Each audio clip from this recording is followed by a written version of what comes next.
Welcome back inside the Now Morning Show. Of course, it's Tobago Thursdays, and we continue our conversations in Tobago, shifting gears a bit to the Reading Fest. It's happening again this year on October 9th. And this morning, I want to welcome to the Now Morning Show the marketing director of the Tobago Writers Guild, Jewel Greene-George, as well as author David Rajpaulsingh. Good morning and welcome to the show. Good morning. Good morning. Thank you guys so much for being here this morning. Jewel, I want to start with you. Just can you give us a brief description of what the Reading Fest is meant to achieve and what you guys have in store for this year? Well, our Reading Fest is an annual fundraiser event, and the Reading Fest is really meant to give people a sense, a love of books, bring back that bibliophilia and that logophilia. So a love of books, love of words, love of writing. And we're hoping this year to ignite that flame again, as our president said, because every year we are realizing that people are reading less and less.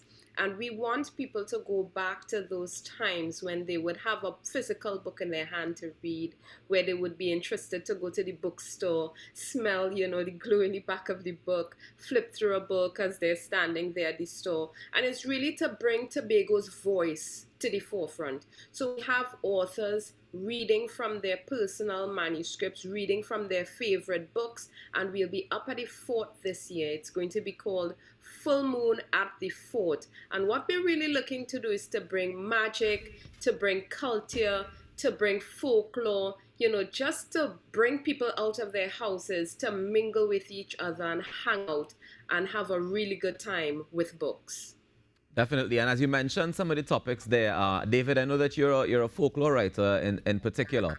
Tell me what can we expect from you at the Reading Fest this year, at the Full Moon on the 4th?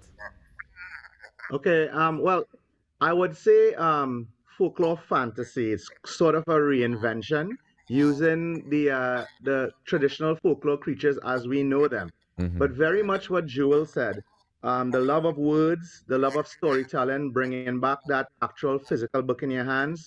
I mean, a lot of the reasons I did this was that because I am such a bibliophile, like she said. So I took the legends, and for me, I was there's a lot of them out there that's kind of the same, Lagahu, dragon chains, and this and that. I wanted to give these creatures personalities. I wanted them to talk. I wanted them to live together. I wanted them to have like a relationship. So I kind of personified them more in a way and created a whole fantasy fiction series with them as the stars, right? The humans are just like 20% in the series. So what you can expect is a complete reimagination and retelling, giving them origin stories and whatnot, and how they came to Trinidad and why they're here. And I'm having a lot of fun doing it.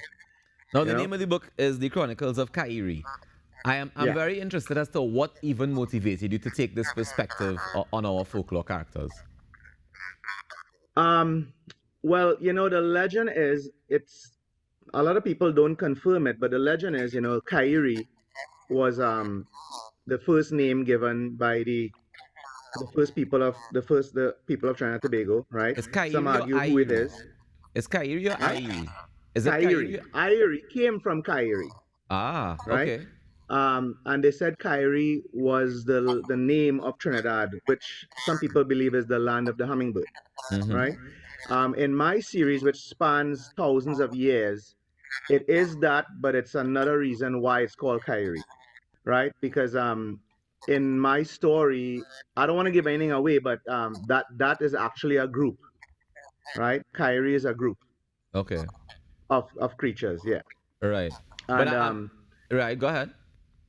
But I wanted to go back to the origin of things and kind of, take our history and incorporate it into this fantasy story so things line up, when Columbus came, right up to now, the future, everything. So things about, there's an actual fantastic reason why it happened and what. So I'm having a lot of fun with it. I go all over the islands looking for places where that will be featured in the series.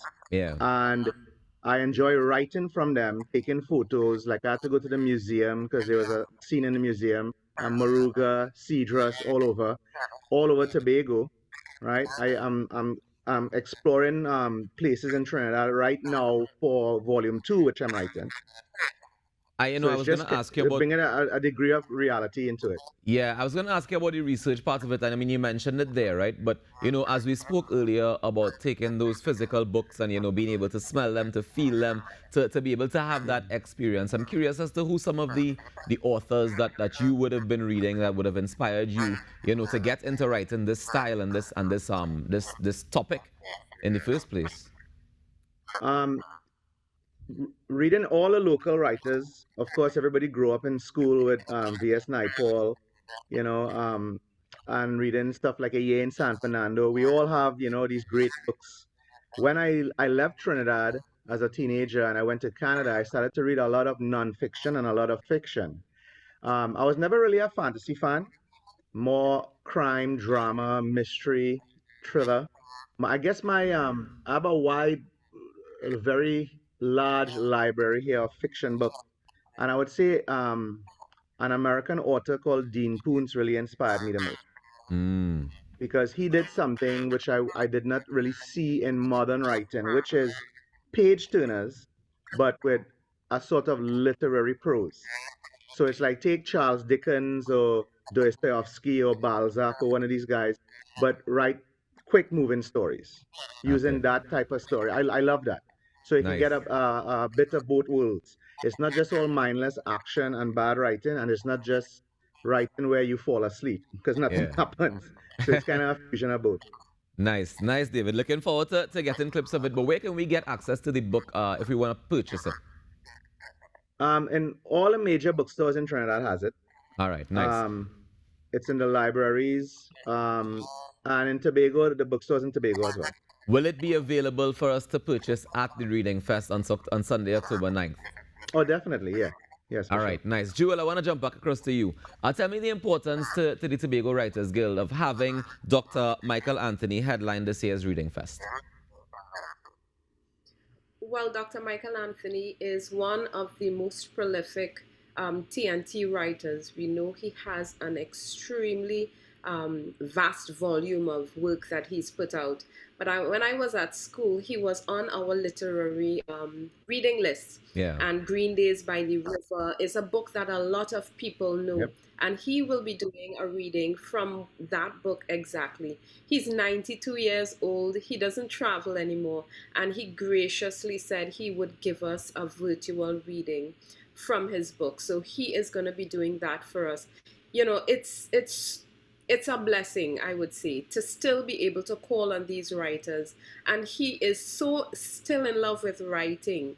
He just was so happy to hear that, we wanted him to take part. And I can believe he was so happy to do it.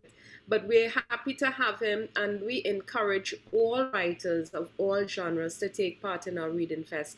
We don't only have headliners this year, we also have, like every Reading Fest, we have regular people from the Guild, regular people from the public coming forward to do their pieces. So apart from the headlining authors, who are David and Dr. Michael Anthony, well-known, iconic writer. We also do have some artists. We have our president, Xavier Edwards. We have Stephanie Joseph. And we also have Cleon McPherson. He and Franz Job will be performing. Cleon is, he's very masterful with his lyrics and with his words. And he writes his own pieces. And he does poetry. They're going to be layering it with some music this year for us. So Nice. We're hoping the show is going to be fantastic. We're starting the show with some folklore, some Laja Bless. We have some characters going to be walking through the show. So it's going to be fantastic. What time does the show start? The show starts at 5:30. We want to start when the sun is going to be setting. So you're going to be getting two visual settings, really. Yeah. So we're going from Excellent. sunset to full moon. Nice. And are there tickets or is it free? How do we get access to it? Well, this is a ticketed event as every reading fest, but before we would, charge a minimal fee of just $25 when it was virtual, because as you know, because of COVID, we moved to a virtual platform. But what we've done now is go back to that in-person event, and we're going to be up at the 4D tickets at just $100, and part of the proceeds of those tickets are going towards our Christmas hamper drive. We have a charity drive every Christmas, and those tickets can be bought online on our website, and that's tobagowritersguild.com, or you can call any committee member. You can call myself. The number is 620-5799, or you can just call the guild, call one of the members, go to the website, and we also have ticketing booths. Some of the booths that we have as ticketing offices are Soul Organics, that's in Crown Point. We have David's location, he's in Bacalet, and we also have an East location in Palo Touvier. So we have quite a number of options, box office where you can get the tickets. Yeah, so it's definitely distributed. Yeah. All right. Well, Jewel, David, I want to thank you guys so much for joining us this morning. And I want to encourage everybody to head up to Full Moon at the Fort. It's happening on Sunday, the 9th of October. Thank you guys so much for joining us. Do enjoy the rest of your day. Thank you very much. Take care. We take a quick break and we come back with more. I'm not David. We'll be right back. Stay tuned.